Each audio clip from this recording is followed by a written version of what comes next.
Chapter 21. The Canaanite, the king of Arad, who lived in the south, heard tell that Israel came by the way of Atharim, and he fought against Israel, and took some of them captive. Israel vowed a vow to the Lord, and said, If you will indeed deliver this people into my hand, then I will utterly destroy their cities. The Lord listened to the voice of Israel, and delivered up the Canaanites, and they utterly destroyed them and their cities, and the name of the place was called Hormah. They traveled from Mount Hor by the way to the Red Sea, to compass the land of Edom, and the soul of the people was much discouraged because of the way. The people spoke against God and against Moses. Why have you brought us up out of Egypt to die in the wilderness? For there is no bread and there is no water, and our soul loathes this light bread. The Lord sent fiery serpents among the people, and they bit the people, and many of the people of Israel died. The people came to Moses and said, We have sinned because we have spoken against the Lord and against you. Pray to the Lord that he take away the serpents from us. Moses prayed for the people. The Lord said to Moses, Make a fiery serpent, and set it on a pole, and it shall happen that everyone who is bitten when he sees it shall live. Moses made a serpent of brass and set it on the standard, and it happened that if a serpent had bitten any man, when he looked to the serpent of brass, he lived. The children of Israel traveled and encamped in Oboth.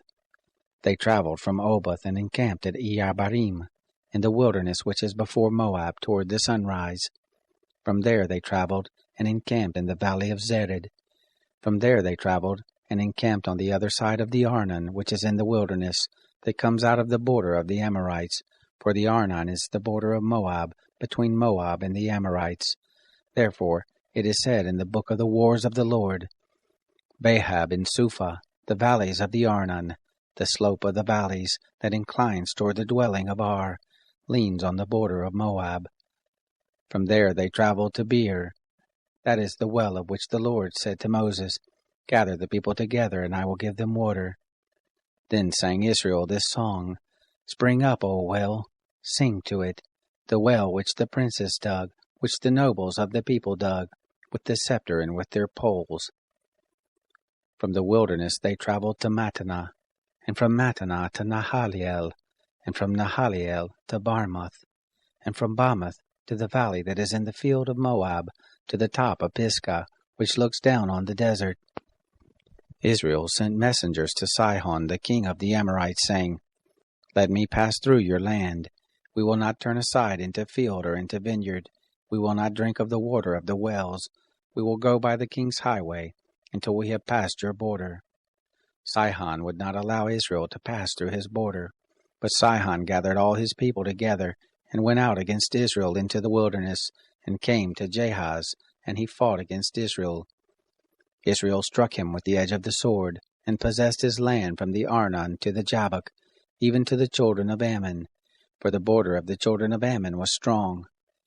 Israel took all these cities, and Israel lived in all the cities of the Amorites, in Heshbon, and all the towns of it. For Heshbon was the city of Sihon the king of the Amorites, who had fought against the former king of Moab, and taken all his land out of his hand, even to the Arnon. Therefore those who speak in Proverbs say, Come you to Heshbon, let the city of Sihon be built and established. For a fire is gone out of Heshbon, a flame from the city of Sihon. It has devoured Ar of Moab, the lords of the high places of the Arnon. Woe to you, Moab! You are undone, people of Chemosh. He has given his sons as fugitives, his daughters into captivity. To Sihon, king of the Amorites, we have shot at them. Heshbon is perished even to Dibon. We have laid waste even to Nophah, which reaches to Medeba. Thus Israel lived in the land of the Amorites. Moses sent to spy out Jazer, and they took the towns of it, and drove out the Amorites who were there.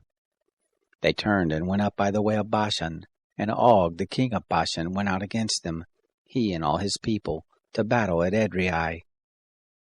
The Lord said to Moses, Don't fear him, for I have delivered him into your hand and all his people and his land, and you shall do to him as you did to Sihon, king of the Amorites, who lived at Heshbon. So they struck him and his sons and all his people, until there was none left him remaining, and they possessed his land.